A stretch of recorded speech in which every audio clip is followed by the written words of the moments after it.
மாதம்பட்டி பிரச்சனை தான் என்னம்மா? அது என்னதான் அந்த ஜாய் ஆமா.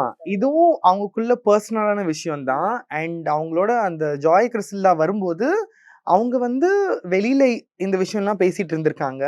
அப்பவுமே அவங்களோட ஃபர்ஸ்ட் வைஃப் வந்திருக்கலாம். அண்ட் அப்போ அவங்க ஃபர்ஸ்ட் வைஃப் வரல. So there is something happening அப்படின்ட்டு. அண்ட் இவரு திடீர்னு இந்த கோஸ்டிங், இந்த சிச்சுவேஷன்ஷிப் இதெல்லாம் இப்ப நடந்துட்டு இருக்க விஷயம். ஓகே. இந்த பாய் ஃப்ரெண்ட், கேர்ள் ஃப்ரெண்ட் டக்குன்னு கோஸ்ட் ஆவறது, திடீர்னு காணாம போறது இந்த மாரிலாம். பட் அவங்களோட கஷ்டத்த ஏதோ ஒண்ணு சொல்ல வந்தாங்க. I am having a baby, carrying a baby அப்படின்ட்டு. அண்ட் அவங்க இது மூலியமா வெளில வந்ததுக்கப்புறம் பின்னாடி நெறைய விஷயம் நடந்துகிட்டே இருக்கு. பட் மாதம்பட்டி ரொம்ப ஹேப்பியா இருக்காரு. அவரு ஷூட்ட ரொம்ப அழகா பண்ணிட்டு இருக்காரு. அவரு வொர்க் ரொம்ப நல்லா பண்ணிட்டு இருக்காரு. அவரு பேசின அந்த கிளிப் வந்து ஜாய் ரிலீஸ் பண்ணாங்க. அத எல்லாருமே பண்ணி பட் அது எனக்கு உண்மையிலே புரியல. அந்த அந்த அம்மாவுக்காக தான் அது பண்ணாரா?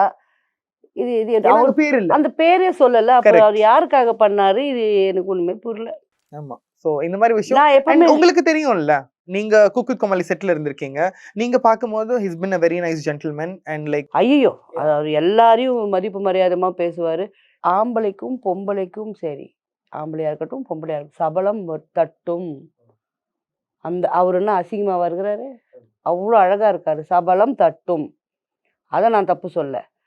பொம்பள அழகா இருந்தா சபலம் தட்டும்.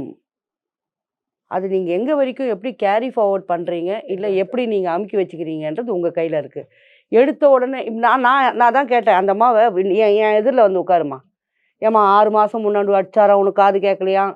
இவ்ளோ இப்ப ஏன் வந்து சொல்றீங்க? அப்ப என்ன பண்ணிட்டு இருந்தீங்க? வாழ்ந்துடலான்னு இருப்பாங்க. சரியாயிடும். என்ன நியாயம்? முதல்ல அவரு மேரிடு. அவரு வந்து அ வந்து இது வந்து சொல்லியிருக்கிறாங்க. கோர்ட்ல வந்து இன்னும் முடிவு ஆமா. செப்பரேஷன்ல இருக்காங்க. அப்படின்னா அவங்க ஹஸ்பண்ட் வைஃப் தான்.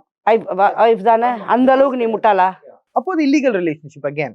அப்போ எப்படி உனக்கு வந்து உன் பக்கம் நியாயம் கிடைக்கும்? ஆனா என்ன இப்ப நீங்க என்ன பண்ணியிருக்கீங்கன்னா, நானு அவர ஏன் பேசல தெரியுமா? இப்ப அவரு பெரிய செஃப்பு.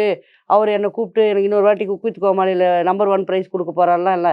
என்னன்னா, நீ ஒரு பெண்ணா இருந்து, இந்த மாதிரி ஒரு ஆல்ரெடி ஒரு குழந்தை இருக்கு. இப்போ வந்து இந்த குழந்தைக்கு இந்த மனுஷன் ஏத்துக்கலன்னா, என்ன பதில்?